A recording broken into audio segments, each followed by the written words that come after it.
Welcome to Talking Business and Life with Claudio Reilsono and Steve Mancini. Claudio and Steve will share their business and life experience to help you grow your business and improve your life. Here's Claudio and Steve. Good evening and welcome to Talking Business and Life. I am your co-host, Steve Mancini, and as always, I am joined by my other co-host, Claudio Reilsono. Claudio, how are you? I'm wonderful. We'll get it right this time. I'm doing good, Steve. We have a very special guest here today. But before we go on, what's going on with you? Everything good? Claudio, as we were talking before the show, it is scarily calm. And in my life, when things are calm, you don't know what to do. I got 2 more weeks in the semester. You know, everybody knows I teach full-time professor among the 67 other jobs I do. Like you and I are cut from the same ilk. Oh, yeah. We are not going to be content with one 8 to 4 job. It's like 8 to 4. That's plenty of time for 3 jobs. And, at least.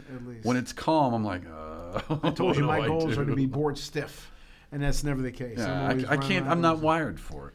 No, you know. I told you years ago. I said, you know what? I'm taking the day off. This was January of I don't know what year, 4 or 5 years ago. I said I'm gonna do nothing but watch Kennedy documentaries because I'm into that, right? Me too. So it lasted 7 minutes. I started getting nervous. I said, I got to do something. I got to be productive. That's just who I am when I am. So I got to do something. I have a checklist. You know, I carry checklists with me every day. Usually about 21 things I have to do. By the way, that is an old. You are old school with that thing, man. You can come into the 21st century, buddy. I know. However, I'm torn because I carry around basically an electronic version of a paper notebook, and I still find myself writing stuff down on pieces of paper just because it's right there. You know, it's a generational thing. It is, and this one guy not to bring that up again, but the Hall of Fame thing, they said, are you writing your speech on your phone? I said, no, I don't need a thing. It's in my head. So I'm using my phone. I said, you're actually going to bring a phone and read the speech? He said, yeah. I said, okay, whatever works. Claudio, actually, let's make that a segue. We did not plan this.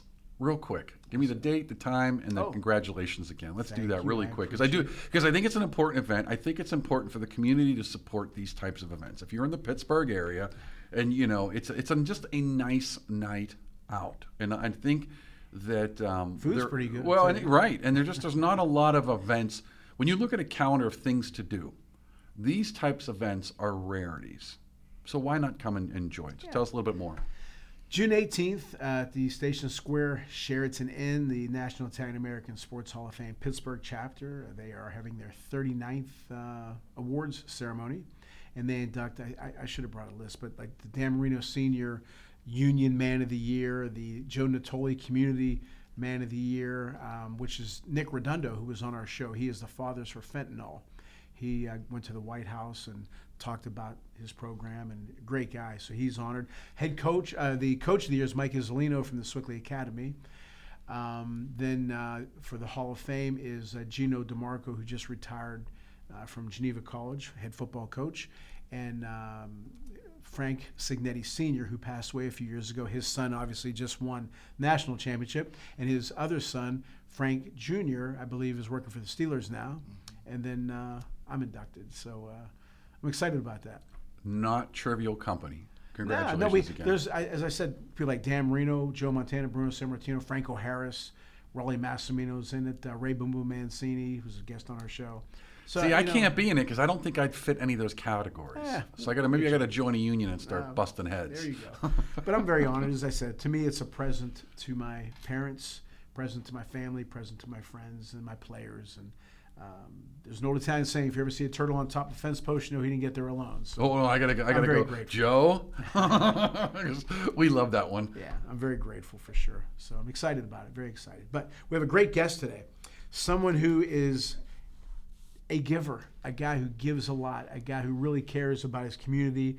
And you know what? I'll read some of his things that he does, but he's a good man. And he's a very good person, and nobody can say anything bad about this guy. And he walks down the street, and it takes him, I think, an hour and a half to get home because everybody says hello to him. But he serves as a board vice president for the Sewickley Community Center, which we will definitely talk about that. 30 years of experience in account-based marketing. His charitable associations are the Quaker Valley School District. He's a school board member. Sewickley Community Center, as I said. Daniel B. Matthews Historical Society. Old Sewickley Post Office Corporation. Their story is a Sewickley historical film documentary project. He's a co-chair, and he does a lot of other things. Sweetwater Arts Cultural Center, Premier Youth and Community Center.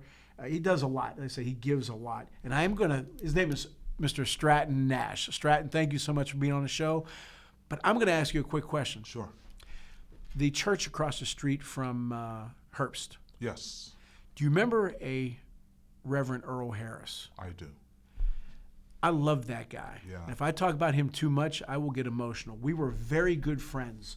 When my dad was in the hospital, there every day, and he was unbelievable with me. Now, unfortunately, he got transferred to Erie from there. So he comes over to my house like at 9 o'clock at night. He says, Claudio, can you take my car while I take my other car and follow me to Erie or something like that, whatever. I said, sure, Reverend. I would never say no to him. Yeah.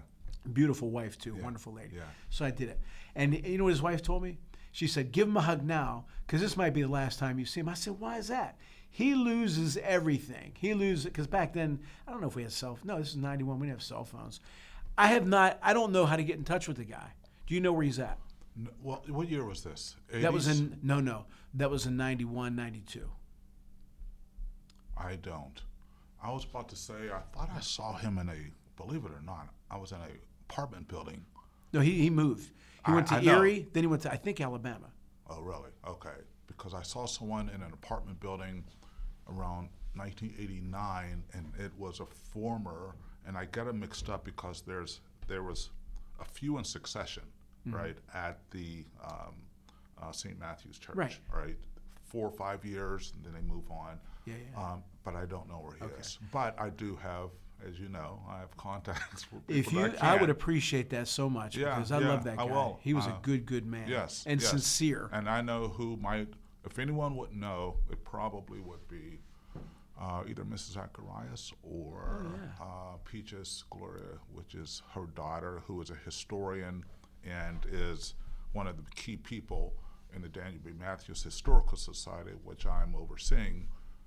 Peaches, Gloria Zacharias is still there. Okay. Yes. Yeah, if you could, I appreciate Absolutely. it. Thank you. For sure. You ever see Holly Zacharias? I don't, but I was in touch with her brother just very recently, actually. Not Phil, but Chris. Okay. Chris, the younger one. Yeah. Right. They're twins, if I'm not mistaken. Okay. And he is down in the Washington, D.C. area. He is a pastor of a church, and Sisters is, I believe, at a college in education somewhere in North Carolina. She was a good girl. Steve, this is the thing that we're going to be talking about today, about Sewickley. Wow. How you guys went down a tangent, and I'm like... But see, that's the way, that's what we're going to kind of get into, and this is no offense to Sewickley today, but we can talk about guys that we thought they were old back then. They were 45, and now we're older than they are. Yeah. But they were legends. You see them up street. It was the old thing. You know how they say you better not do anything wrong, because not only will your parents get on you, but the neighbors got on you, and they set you straight. And this is no offense to Sewickley now, because we love Sewickley. Yeah. Tell me the difference between Sewickley when you grew up and it is now. That's a great question. It's something I've thought about, actually. In one aspect, let me share the difference, or the similarities first. The similarities are, if you're a kid, you can still be a kid, all right? You can still drive your bike, go anywhere at any time. There are lots of options. There were only 2 or 3 options for us. We had the paper store, right? We had Isley's, right? And we might have something else, but today there's quite a few options. So the freedom, the innocence, the ability to leave for a few hours and not have parental oversight, to me, that's just about the same. What's different is that you don't have the ethnic and the cultural diversity that you had back then. And you also have a socioeconomic plane where back then it was working class and some professionals. And you still have that, but it used to be, in my opinion, more working class and some professionals, quite a bit, a nice number, but the white collar professionals, I think, outnumber the working class blue collar, and that's where you found, the cultural and the differences and the ethnic differences that you have back then, which was a healthy mix. Oh yeah.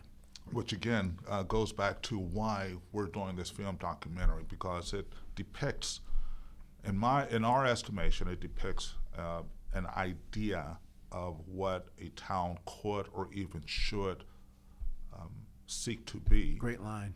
Right. It's one thing to be, and then it's another to seek to be something. Right. And we're always looking for models, and there are many models of towns throughout the country that architects and others who are in that business attempt to create. But authentically, Sewickley was by default just kind of moved into that. Very fortunately, there are some very unique factors. I'll admit to that, right? The wealth and economic wealthiness of the community significantly aided this model that we're talking about, because it was it was the result of its wealth and its healthiness was based on the fact that the public schools were equal and opportunistic to all ethnic groups, right? Italians, African Americans. So when Italians moved over and the Eastern Europeans moved over here in the 40s, they could go to Sewickley High School, not Quaker Valley, Sewickley High School at the time, right? And were very successful. They got a great first-rate education, because education is based on the income that's coming in from the communities, right? And something like 87% is a pretty high number of educational dollars are actually supported by the local government, not the federal government. A lot of people don't know that, right? So that's where some of the disparities exist with respect to education. So anyone that lived in Sewickley during that period, 30s, 40s, 50s, 60s, 70s, were able to take advantage of a great education, and because of that, a lot of success was created from people who became ambitious, moved on, and lived throughout the country. That's an when ideal. you say that is ideal, but when you say education, not just scholastic education, but I think everybody shared their culture, everybody shared their stories, everybody shared their life, and it wasn't, and you learned, and that's what. Do you agree with that? No question. And I was talking to my wife about this and a couple other people. It wasn't until I was an adult that I realized how significant Little League baseball was. Oh yeah, it was big time in our day. Yes, it was. So, yeah. First of all, can I take a moment to talk about the field, right? Please do. I love that. I got a story as well. Steve, this Little League baseball field was somewhat of a simulation, really, of a professional baseball. I kid you not. It had electronic scoreboard, the booth, the announcer's booth, announcing who was up at bat. That's right. You had food being sold there. You had lights that lit up the field. You had chalk that was perfectly aligned at the start. You had an ump. Everything simulated real baseball, literally just a miniature version of it. So, and they had double headers every night because they had lights. I should have brought my old schedule and showed you. I have it still from '77. Really? Yes, sir. So, back to the point, when you play 2 games a week, and then when you practice 2 or 3 days a week, and everyone that you're practicing and playing with may not necessarily look like you, right? And you do that for 5 years. So you start playing when you're 8 years old, right. 8, 9, 10, 11, 12. It really creates a synergy and a comfort level in and amongst different groups of people that otherwise is difficult to manufacture, right? And when you have that, and that's what we had in the 60s, 70s. I played 68, 69, 70s. So in those years, the formation of your emotional and what you feel about yourself, what you feel about your friends and their families, and you grow up, and because these are formative years, 8, 9, 10, 11, and 12, then that comes along at a perfect time upon which we as adults, looking back, began to formulate our own thoughts and ideas and comforts with others who don't look like us. That's the key thing, right? So blacks with whites, whites with blacks, Italians with Greeks, and it was a melting pot, and we all played together, with one another, against one another, and because of that experience, when again, I didn't realize this until, because you start to question yourself, how is it, or why do I think the way that I do? Why do I do what I do? Why do I say what I say, right? Why am I comfortable with him or her? And it's because of those experiences back then. I did not know. Steve, we're going to get you in here in a second, but I did not know he was going to bring that up. Real quick, I swear to you, I'm telling you the truth. As I said, I was in the emergency room with my daughter's boyfriend. Yeah. Joe Barry works up there. Okay. And we were, you know what we were talking about today?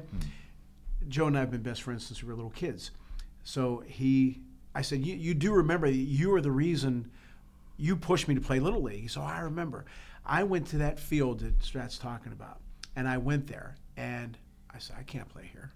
It had that big scoreboard, green fence. Yeah. Like he said, it was just like a stadium. It was a big, beautiful. I said, I was intimidated. Yeah. I said, I can't play here. And I remember going home and calling Joe. Remember, Joe lives on Centennial. Yeah. I said, Joe, I don't think I could do it. Why not?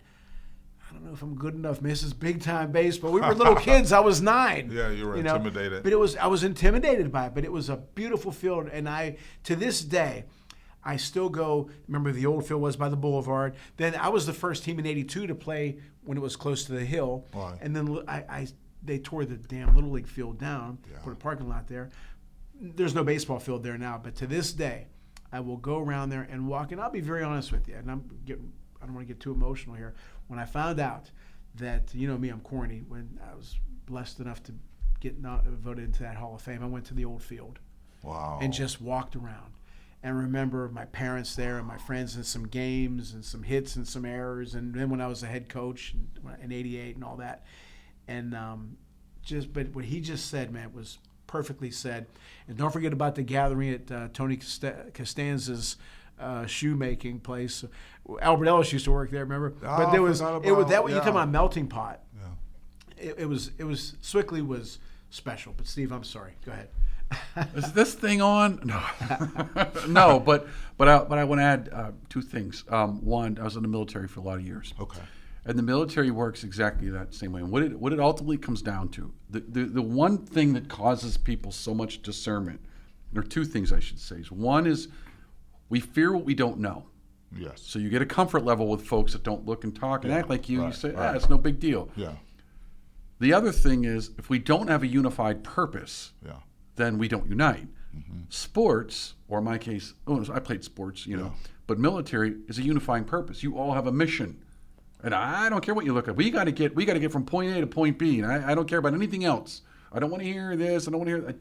Get from point A to B, and you learn really fast who's worth a damn and who's not. And I'll tell you what, one of the things that goes out the window is the pigmentation.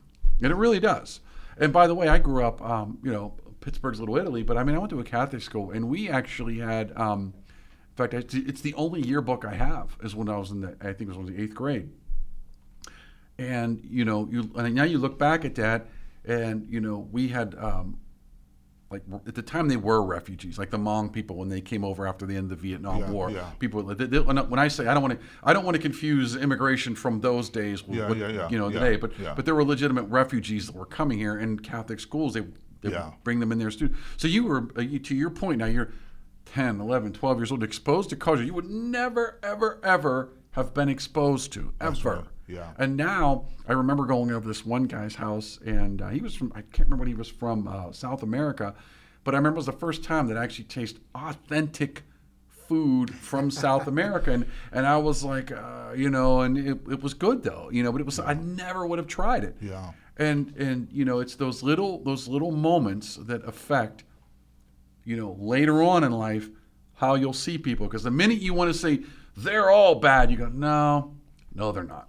That person's bad, but they're not all bad. Yeah, there's a tolerance that's developed, and a value that is also maintained when you have the experience that you did, right?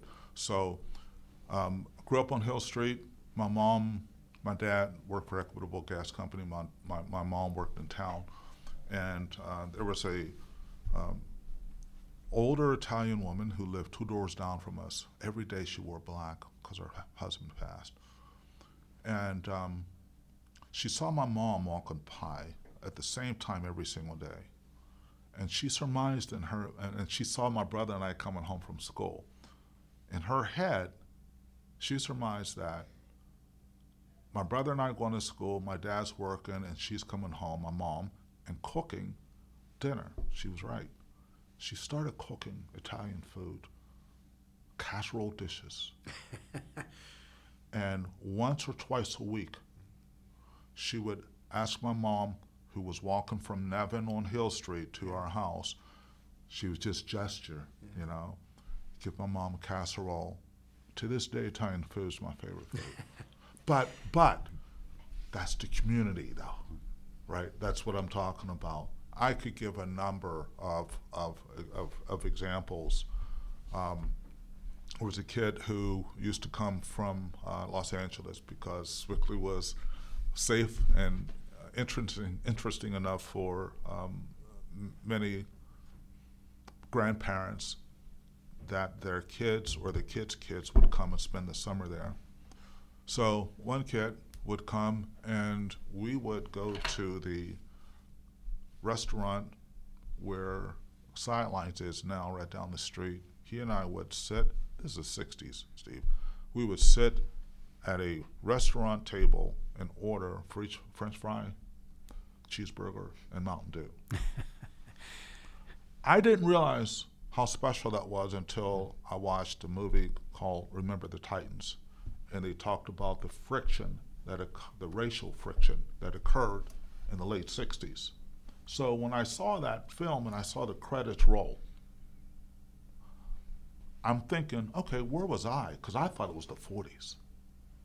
When I saw the credits roll and I saw the year, I said, you gotta be kidding me. That's when I'm riding my bike anywhere I wanna go throughout Sewickley. Anywhere, literally. Sewickley Heights, Walker Park, and here I'm also going to establishments, it's a 10, 11, 12-year-old, with the money that my dad gave me for allowance, my allowance money, and I'm spending it and sitting down with my friend. That's a healthy, innocent, free way to exist if you're a kid, right? To me, we're depicting that, and there's a lot, and certainly it has its drawbacks as well, but generally, meaning Sewickley, right? But generally speaking, the film documentary that I'm creating will demonstrate, and for the world to see, what it's like when these conditions exist, good, bad, and indifferent. Do you think the media likes to, there's an Italian word, I don't know if it's a slang term or not, but stizza means aggravate.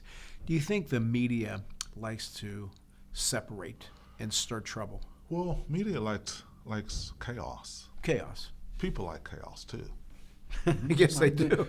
You know what? I agree with that. I think deep down, too many people do, and you have to consciously fight it, because you know what? That's the whole terms like clickbait, and if it bleeds, it leads. Yeah, that's true. And the truth of the matter is if we see something like an explosion on the news, you're going to stop and look at it. Well, what happened? Even if it's not necessarily, you may not think it's necessarily, I'm not looking at this because I'm loving the explosion, but deep down you're like, that's pretty cool, whatever it is. And I think that is human nature to want to fight that, and you should fight that. But I want to take a quick break. We'll be right back after these commercials. Mother's Day is the most disappointing day for mothers. Don't send Mom a text. Show her some love with a book that will make her laugh out loud. Buy her Come On Down, a little story about my Italian mom's big dream. Writer Fran Tuno tells the underdog story of her Italian mom's need to win big, feed people, and pray her kids marry and give her grandchildren. Plus, Come On Down has delicious recipes. Moms love those. Find Come On Down on Amazon and all large retailers. Learn more at frantunno.com. Ciao, Chrissy. Your Italian got so much better. Brava. Grazie. It's because I learned the best way possible. How so?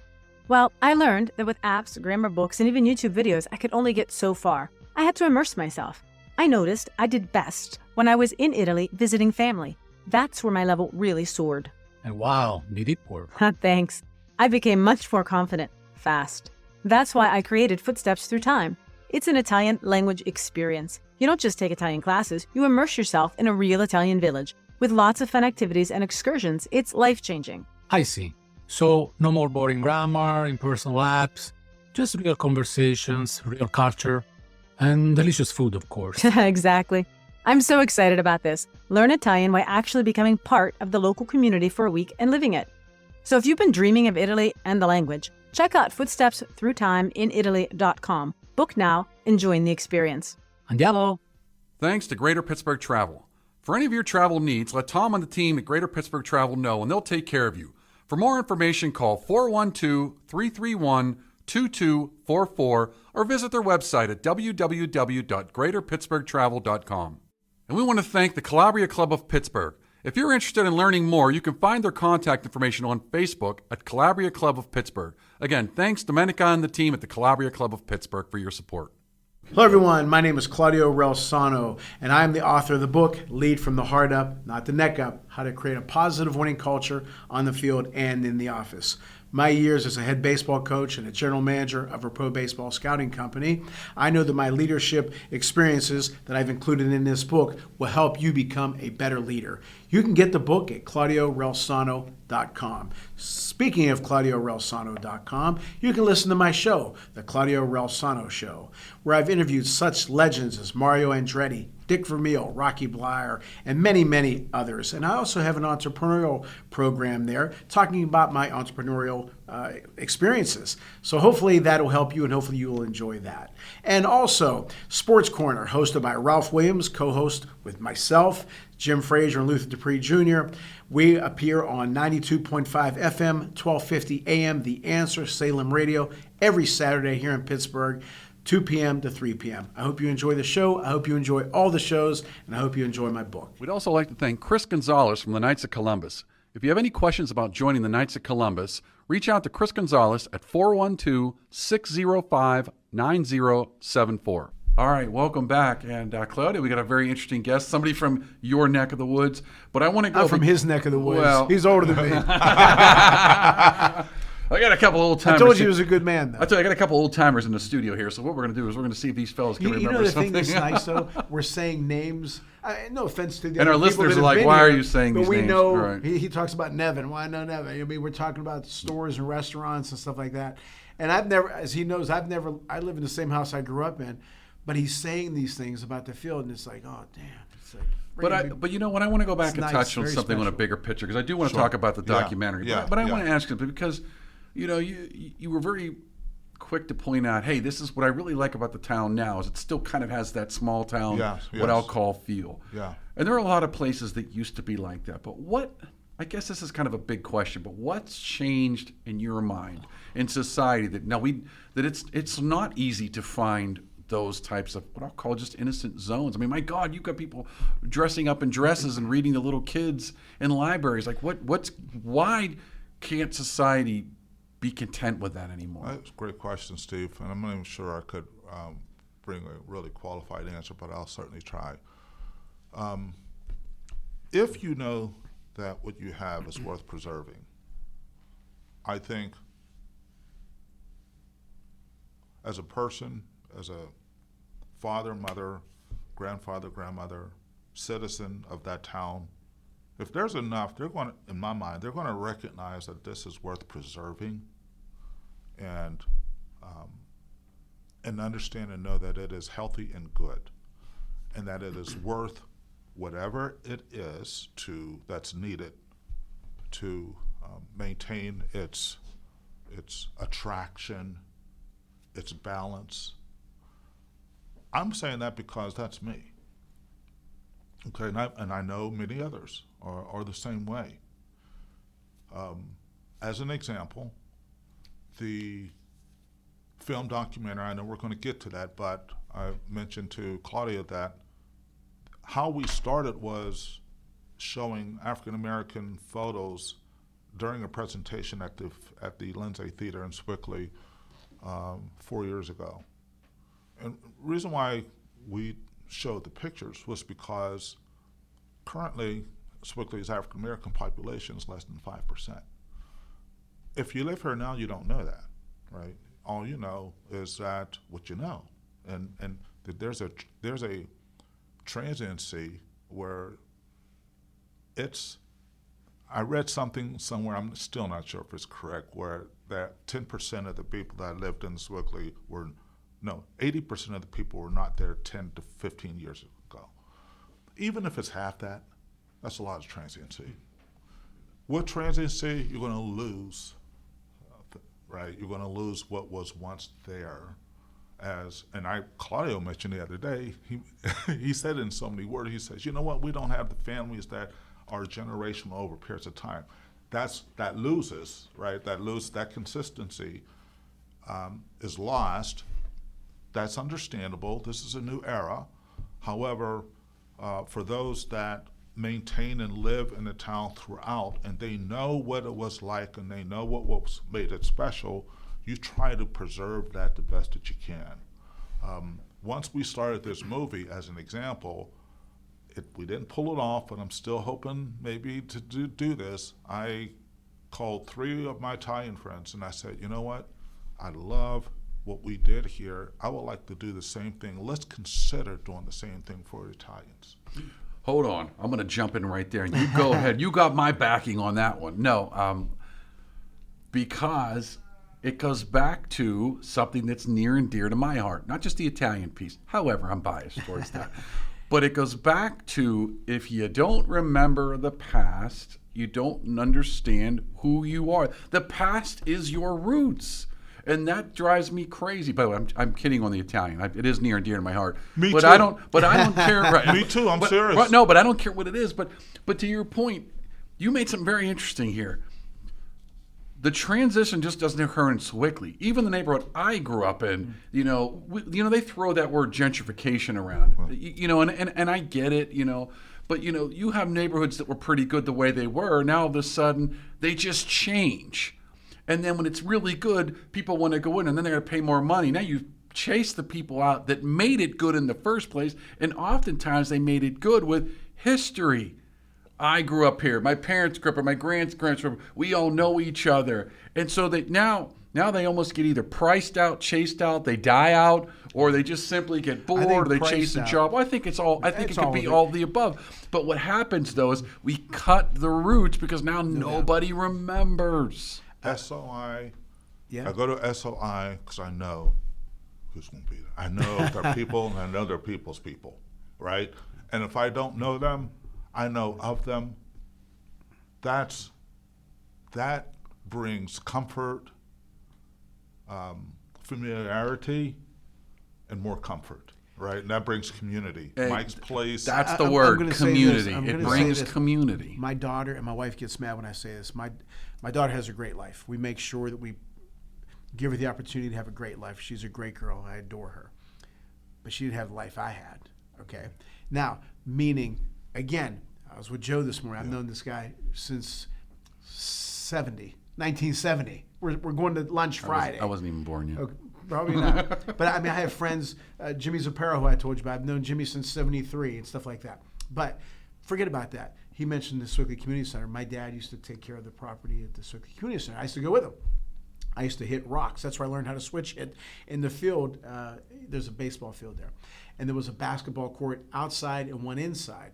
Anyway, so Mr. Gray, he was the Yeah, he's custodian. Custodian there. Yes. Good guy, and a really good guy, and good tennis player as well. But anyway, so he used to see me hitting into the rocks. He didn't get mad at it.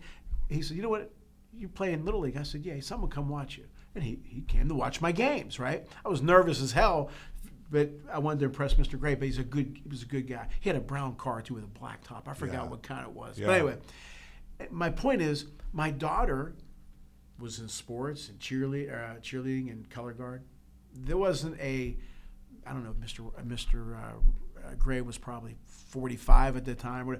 There was nobody that was going to say, "I'm going to go watch you play." If you know what I'm trying to say. I do, and you know what? You can't fake that. You can't fake it. But he said the word transient.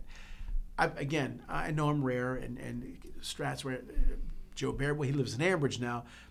Look at Bobby moved. I mentioned Jimmy Zaparo. He does live up top at Quaker Heights, but still Sewickley. But people stay 5, 6, 7, 8 years, they leave. 10 years, they leave. Our generation stayed forever. And then you knew these people. I can tell you where this guy lived. He can tell you where this guy lived. Or this one lady, Mrs. Starr, she worked at A&P, almost at Saffron's. Yeah. We knew where they worked. Or, it was just different. And people helping people out. There was a guy named Walter Brandon. He was the chief of police. He got my dad the job at the Sewickley Community Center. Then there was another guy, Mr. Starr. His grandson played for the Chicago Bulls in Pitt, Keith Starr. He got my dad the job at the Hall Dan to take care of the. Nobody does that anymore, is what I'm trying to say. Nobody gives a damn. And I'm not ripping on Sewickley. And they don't give a damn. They don't know each other enough. Well, that's it. Light up nights. That's the key. They don't know each other because they don't share experiences. And I'm not ripping on Sewickley people. Everybody's got their life and everybody's busy. I respect. But I think it's a bigger problem in the people. country because I think the country. This is the big thing. Families are under attack. The normal family is under attack. So when you can't even have a normal family, yet alone have normal families, plural, in an area where the kids grow up together and know, hey, we're going to be here 20 years from now. And I'm not even in my neighborhood, they built these houses, and we probably had 30-40% probably sold. And I'm just guesstimating just from the sheer number of for sale signs I've seen in the last 10 years. But I will never leave Sewickley ever. They're going to bury me there. I live there. My daughter loves it there. She had opportunities to go. We're not leaving. My wife is from Mount Washington. She said, "Man, Sewickley's great." My mom came here from Italy in '63. So you go, "No, I like Sewickley, right? Love Sewickley and love the people there." I'm just saying, for me, I don't know as many people as I used to. Why would you move? Oh, I would never would. Well, it's because of the things that we mentioned. Others from the outside can see the attraction. And when they moved there, then I always felt it was best kept secret. At some point, it's not to be the best kept secret. It's no longer a secret, period. Right? My dad visited his sister, who lived on Ferry Street. In that visitation, he saw that it was very livable for my brother and I. That's how we moved there. Oh, okay. I lived in Duquesne when I was a kid. I didn't know that. Yes. So how old were you when you moved here? Second grade, seven. Wow, okay. Okay, right behind the Sewickley Hotel, right where the VFW is, right that little alleyway is a house, right? It's no longer there. So that's where I grew up from second to about 7th grade. And my brother started kindergarten in Sewickley. So, but again, I can see, and I always said, just get best kept secret, right? Yeah. The structure is there. But again, there's some unique circumstances that probably are not repeatable, right? Just some things are, right? But by the same token, some of the people and the formation of and the settlement of the cultures and ethnic groups made it work very good in comparison to many other communities with respect to the lack of strife, the lack of cooperative nature, right? The spirit, I should say, of cooperative. Just an example I was giving about my neighbor who, cooked meals for us. That's just one example. I can give a whole lot, and I'm sure everyone could give. In fact, I had for Black History Month last year, 2025, 10 African-American pastors from a 3-block radius of Beaver and Broad grew up in the 70s. and I honored them at Sewickley United Methodist Church.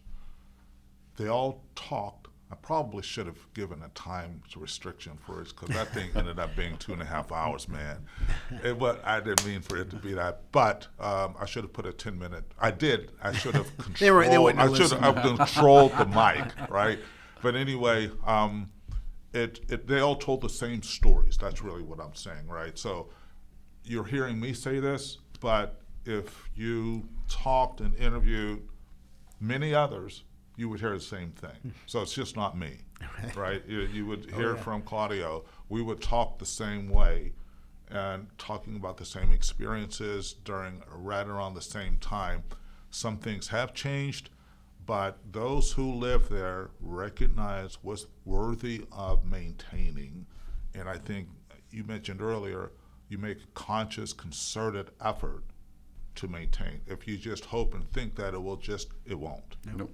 Let's talk about stories now. Sure. Because you are working on a documentary. Let's kind of start with, what was the impetus to do a documentary, and then talk about the documentary itself? Thank you for the opportunity.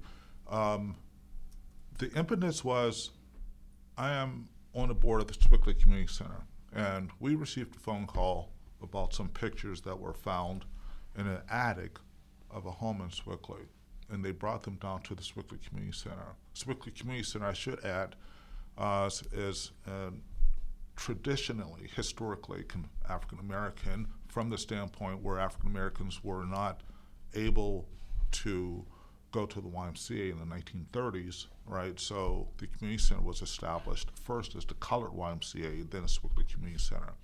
So I wanted to say that because it's relative to the pictures being brought to us, right?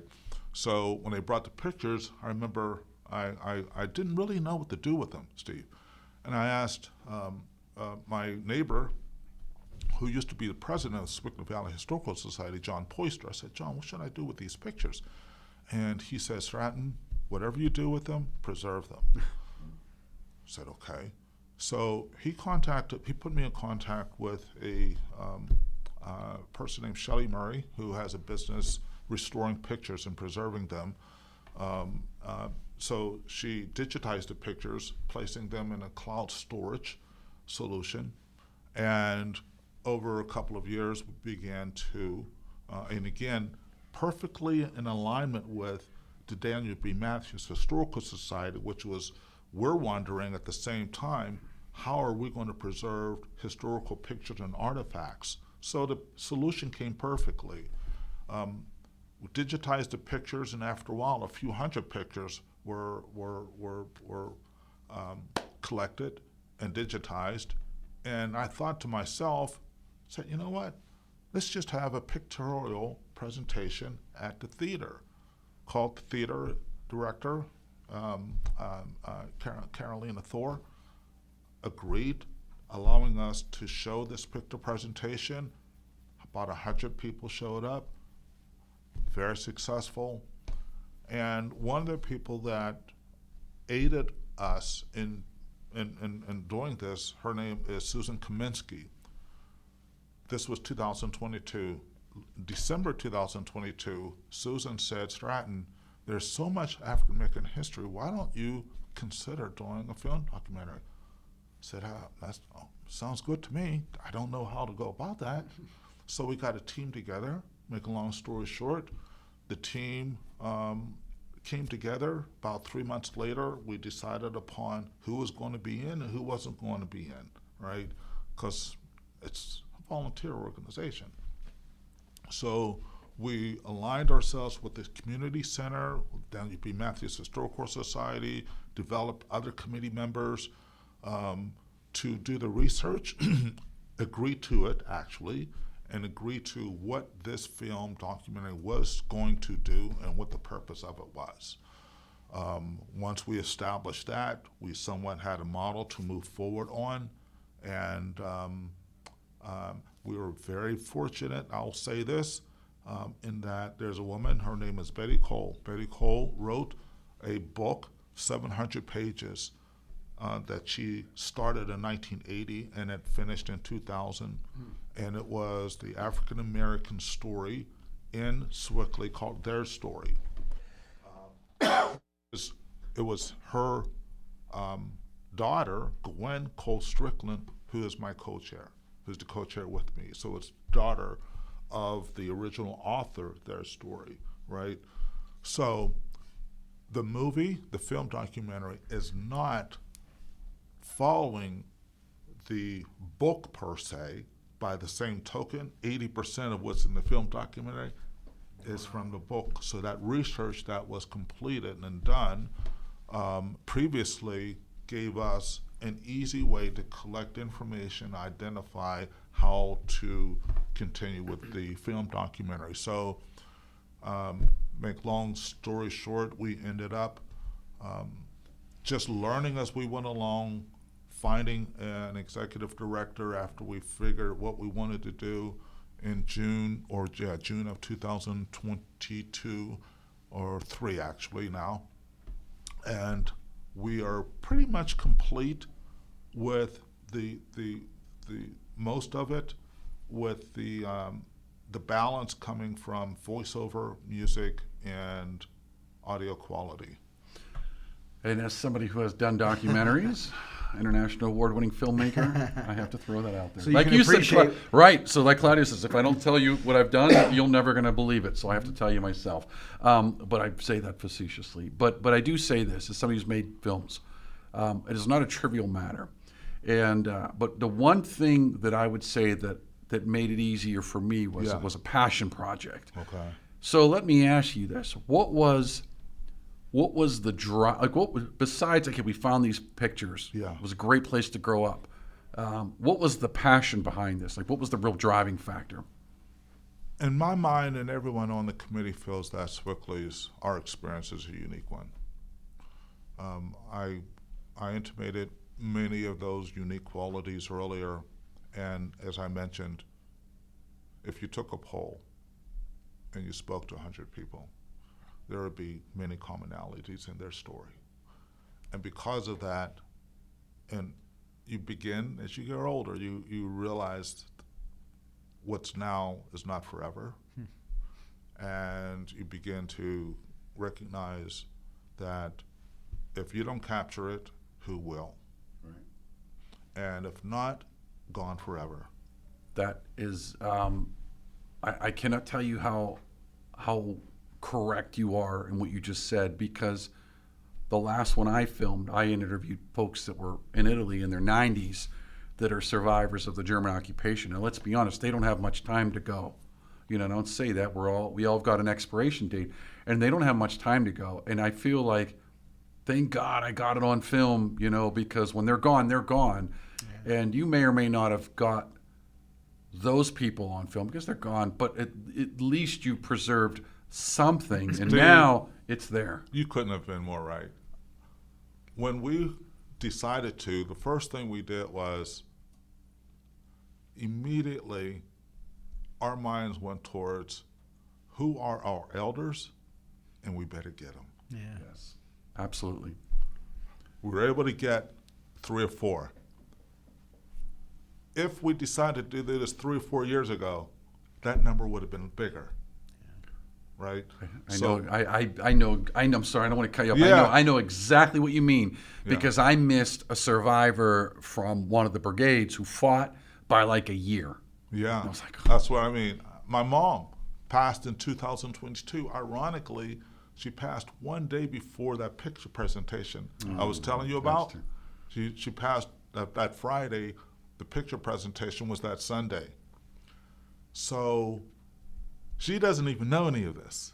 And she was huge on history, right? And it was the words of her, the words of Betty Cole, and many who were a generation before.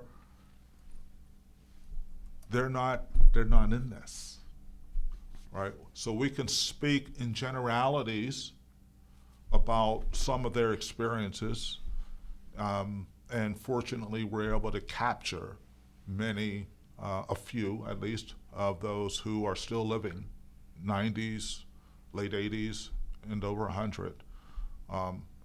Hugely important because not everything is in a book. Oh, It's amen. personal experiences, right, that they will have. So the experience that I told you about, sitting down and having lunch on that's not going to be in a book anywhere. That's right. Right? That's my personal experience, right? Me, Mike Rush, and all my friends, my best friend Mike Rush in second grade, we used to ride up Chestnut all the way up at the top and then come down Walker Park and then fish for salamanders in the creek, right? We spent the whole day, Steve. Our parents didn't know where we were, but that was because they knew we were good. Right. And they knew we were good because of the community that we lived in. It's funny because we all joke about kids of the 70s and 80s that get on their bikes or whatever and disappear all day and come back. And that, again, you can't. I could not imagine trying to do that now with all the crazies that are out there. And it's not that they weren't there back then, but I think in volume, and I think the communities knew each other. Yeah. So when someone was in the community and you didn't know who that person was, everyone's like, "Who's that?" Now it could be your neighbor. I don't even know the names of the people that live 2 houses down from me. And I've been in that neighborhood for 12 years. Yeah. And that's the problem is now you don't know who's the stranger, who's not the stranger, and it's just terrible. But I want to go back to something else real quick, because the other thing, especially now, and you've seen it, especially over the last 10, 15, 20 years, there have been a lot of people that kind of want to rewrite history. And it's not about discovering new history. It's about rewriting to fit, to fit a mold, to fit a narrative. Yeah.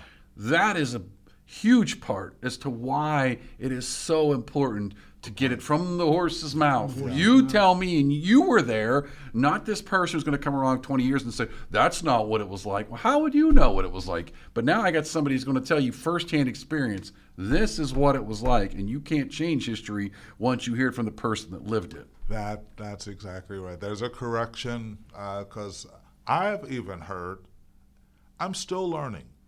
I didn't know, for example, that the community center, no one told me how the community center was established. I know why it was established, but I didn't know how. So recently, we decided to do what we call a Hall of Fame at the community center, so we can recognize some of the original founders and how it came about. Well, here's what I didn't know this.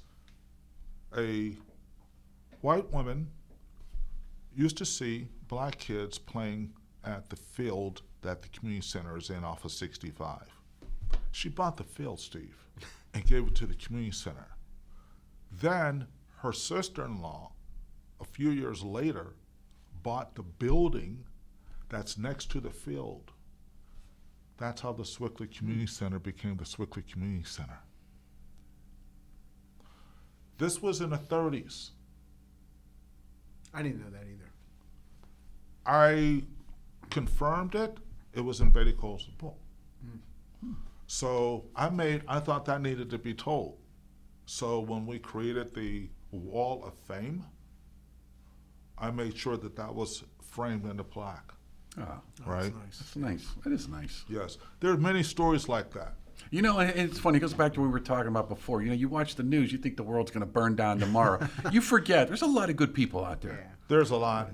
That's why I said at the beginning he's a giver. He's giving historical lessons and values and sharing stories, and so the younger people know what Sewickley is all about.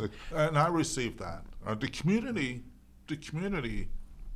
helped create me and others, right? And again, those pastors who were honored, they all spoke to this, and they all say the same thing, right? I'm part of a mentorship group with there's a guy named Floyd Faulkner who works at Quaker Valley. And that same woman, by the way, Susan Kaminsky, and another person, Joan Murdoch, in the early 2000s, recognized that African American males could probably use a role model. So Floyd Faulkner created a mentorship program. That mentorship program was so successful that Quaker Valley ended up hiring Floyd full-time as an administrator, and he's still working there today. Good. But here's what I'm getting at. He restarted the mentorship program. So even though he still works at Quaker Valley, he restarted the mentorship program. And we convey and share, as you indicated, what it's like and how they're supposed to be. Yeah. Right? So just like I was raised, actually, I'm sorry, the point that I was getting at was when we first convened last year for this to restart the mentorship program, Floyd provided me with a list of 42 items that creates an outstanding adult. And it's a combination of social, education, religious, spiritual, being poured into. So I started to count where my count was and what I was exposed to. It was high. Of course. It was high, right? But it also targets for those who are seeking to create and help raise and develop young men. It specifically states, here are the things that they need in their lives. And that's what we're seeking to do. So that's a roadmap. Yeah. Precisely. GPS is today's lingo. Right, right. So we meet, even this past Saturday, we met at the community center, and we're sharing that, right? But it's stuff like that that they now can come back and say, oh yeah, Mr. Stratton, you know, Mr. Steve, Mr. Claudio, right? Because that's what I did. Mr. Rideout, Mr. Brandon, like you said, Yeah. you know, Mr. Crable. You know, something, I don't know if it's what you're saying, what it is, I'm just story, again, with Joe today, something I didn't know. Now, Joe and I have been together for 1,000 years, but he told me something I didn't know today. One day he came over to my house, I wasn't home, and I don't know what happened back then, but my mom gave him my mom spoke broken English, but she gave him a sermon about not smoking, not doing drugs and stuff like that. And I never knew this story till today. And Joe said, you know, I didn't smoke. I never. And then his mother, you remember Mrs. Berry? Yeah, yeah. She saw my mom at Select. It was a supermarket upstreet. And she grabbed my mom. She said, I want to thank you for talking to that boy and telling him about, you know, this, that, and other things. I've been trying to, and Joe never did anything bad anyway. I'm just saying, it was important to me that he said that. And he never mentioned that to me before, but that's the way the community was. That's the way the town was.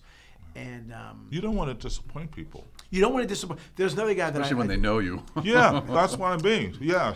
there was another guy, his name was Leonard Harris. He owned a real estate business. Good guy. His son-in-law was Tony Dungy. So my dad used to say something about Tony, and Mr. Harris said, yeah, Tony's a good boy. You know what, Claudio? I really believe it. He would switch it off to me. And he was always supportive of me. At the time, I was at this one school when I left Duquesne. He was giving me this prep talk. He had a big personality, Mr. Harris. But I always appreciated that. And there were other people. It was some Italian people. Everybody. Everybody was supportive. Everybody knew your business. I don't want to say know your business. They knew your family. They knew who you were. They knew the struggles. When my dad's, obviously I wasn't around when my dad's first wife passed, he had 2 kids. But while she was sick, people came to the house. They brought stuff. When my mom passed in '88, people invited us over. You know, they would make stuff. They'd bring stuff over, just like you see on TV. Yeah. Yeah. Am I right? Yeah, that's right. It was a special time, and you need stuff like that when, when things are bad, or even when they're not good. I told you when I still remember to this day. I told Strat yesterday when Hank Aaron tied the record, Babe Ruth's record. My parents just walked in the door. They bought me a red, white, and blue basketball from upstreet to 5 and 10. And I couldn't wait to go the next day to shoot baskets at the, thing. But I remember that like it was yesterday. I don't know if kids have those kind of memories of those people and those kind of times. Maybe I hope they do. Yeah, I want to say I want to thank Gary Sherman if he happens to be listening, and his wife, significant executive producers, donors to our movie. I thought about that because Tony Dungy's foundation also provided us with capital, and that same guy that I was telling you about, John Poyster, who directed me with the pictures, he is on the board of directors at Sewickley Valley Community Fund, Okay. who provided us with the seed capital and with the finished capital. You always need that. Yes, indeed.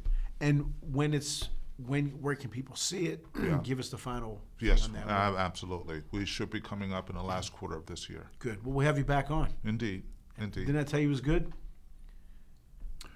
Claudia, I'm just trying to unmute and mic and bop around. I could never do that. I'm gonna lose my mind. No, but I want to thank you very much. You know what? Like I said, you definitely had me at hello. Number one, that was a Jerry Maguire thing, but also the documentary. The intent is exactly why I did my films. Wow. I didn't want things to be forgotten. Yeah. I wanted to give people, and Claudia and I before the show, real quick, because we're really late, but that's a good interview when we're running late. Okay. When we were talking before, and we were talking about how. I lost my train of thought, but the whole stories, and you were talking about the one guy had all this bad stuff happen to him, and he persevered and he went through it. And it's like the real life stories are sometimes way more interesting than the things people make up, and that's the problem. Hollywood, it just drives me crazy. They're always looking for some stupid something, and going, you know what? There's a no name over there that you don't think is important, but I tell you what, that story's pretty damn incredible, but you'll never know it because, like we were joking, I said. Sometimes somebody up there says, all right, I'm going to pick the people that are going to be famous in the stories. Yeah. And they go, you, and you. But that doesn't mean they're the best. That doesn't mean they're the most interesting. That doesn't mean they're the most impactful. The most impactful people are the people you remembered 50 years later. So I remember this one lady that made us dinner. It changed your life. Tell me about it. One more thing, if you don't mind. Go for it. Even if you're not. As we're researching for this film, I'm looking at pictures. And there's one picture in the book that captured me. It was about 7 African-American boys that looked like they were ages 13, 14, 15. Steve, I have chill bumps telling you this now. At the bottom, it said 1936.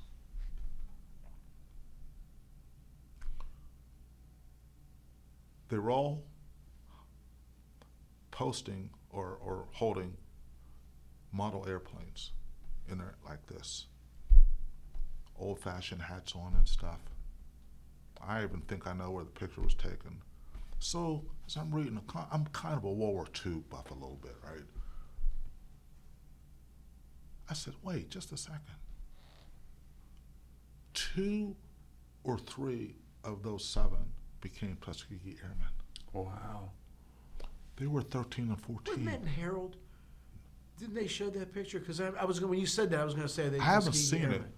I haven't seen it. Did they take that picture up street where the Walcott Park is? Is that the one? No, I'm not sure.